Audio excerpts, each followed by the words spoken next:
Olá! Hoje a gente vai mergulhar numa verdadeira história de detetive filosófico. É uma investigação sobre um texto muito antigo com uma identidade secreta que acabou influenciando séculos e séculos de pensamento. Bom, vamos começar com essa pergunta.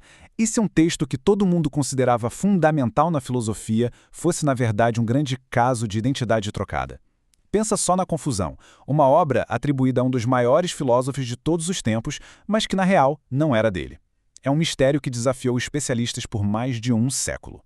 E aqui está o coração do enigma. O texto em questão, conhecido como a Teologia de Aristóteles, dizia ser do próprio Aristóteles. Só que o conteúdo é, na verdade, uma paráfrase de outro gigante da filosofia, o neoplatônico Plotino. Como é que uma coisa dessas pôde acontecer? Então, vamos abrir oficialmente o arquivo deste caso. Estamos investigando a Teologia de Aristóteles, um texto que parecia uma coisa, mas no fundo era a outra bem diferente. E olha, essa obra não foi qualquer coisinha, uma nota de rodapé obscura. Pelo contrário, durante centenas de anos no mundo de língua árabe, esse livro foi lido e estudado como se fosse mesmo do Aristóteles. Ele moldou debates filosóficos e teológicos de uma forma muito profunda. Ou seja, essa identidade trocada teve consequências reais e que duraram muito tempo. Como em toda boa história de detetive, a investigação começa com as pistas que a gente encontra na cena do crime, ou, nesse caso, no próprio texto. Logo de cara, as evidências já não batiam. O título dizia Aristóteles, bem claro. Mas qualquer pessoa que conhecesse um pouco de filosofia grega ia perceber que as ideias ali, com foco numa alma transcendente, numa fonte divina única, vinham direto do neoplatonismo. Isso era o oposto do pensamento mais pé no chão, mais lógico do Aristóteles. Mas a peça mais intrigante do quebra-cabeça estava ali, bem na cara de todo mundo, no prefácio. E aqui está a primeira grande revelação. O prefácio menciona um comentário de Porfírio. Essa é a pista crucial. Por quê? Porque Porfírio era o aluno e editor de Plotino, não de Aristóteles. A presença dele no texto é como encontrar a impressão digital da pessoa errada na cena do crime, sabe? É uma anomalia que grita que a história oficial da autoria não está certa. Com essa pista na mão, os primeiros detetives acadêmicos começaram a criar teorias para tentar explicar essa mistura esquisita de nomes e de ideias.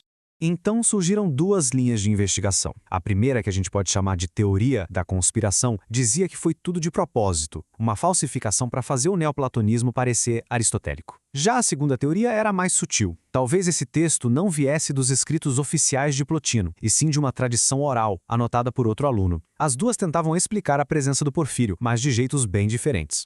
O caso ficou nesse impasse por um tempo, até que um acadêmico, H.R. Schweitzer, fez uma descoberta fundamental. Foi o equivalente a encontrar as digitais do suspeito por todo o documento. E aqui vem o pulo do gato.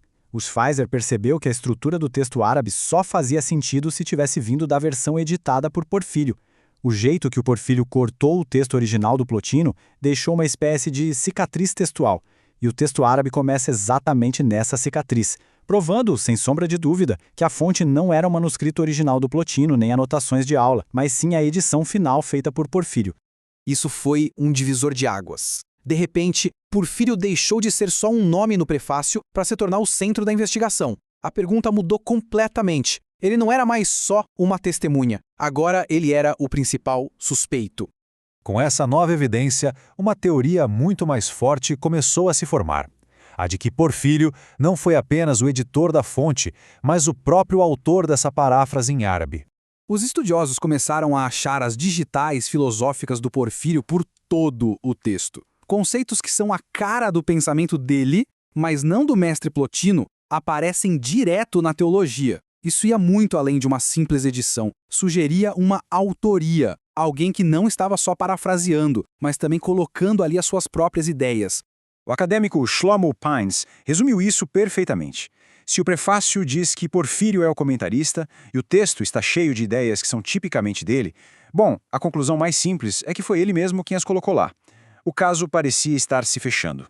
Mas como em todo bom mistério, bem quando a gente acha que tudo está resolvido, aparece uma reviravolta. Uma contra-teoria bem convincente surgiu para desafiar a culpa de Porfírio. O debate hoje em dia se resume a essas duas visões. De um lado, a hipótese porfiriana, que vê o Porfírio como o autor ativo que moldou o texto. Do outro, a hipótese plotiniana, defendida por F. Zimmermann, que diz que Porfírio é só uma fachada. Zimmermann sugere que as mudanças nas ideias não são inserções de um mestre filósofo, mas sim erros e interpretações de um tradutor, digamos, menos habilidoso. E isso nos leva de volta à questão central. Afinal, qual foi o verdadeiro papel de Porfírio nessa história toda? Ele foi um intérprete cuidadoso? Um falsificador astuto tentando empurrar as próprias ideias? Ou será que a fama dele como editor simplesmente fez dele um nome conveniente para ser ligado ao texto? O mistério continua. No final das contas, este caso nos mostra algo fascinante sobre como a história é escrita. As evidências aqui não são DNA ou fios de cabelo, mas sim as nuances do pensamento, a escolha de palavras, a estrutura dos argumentos.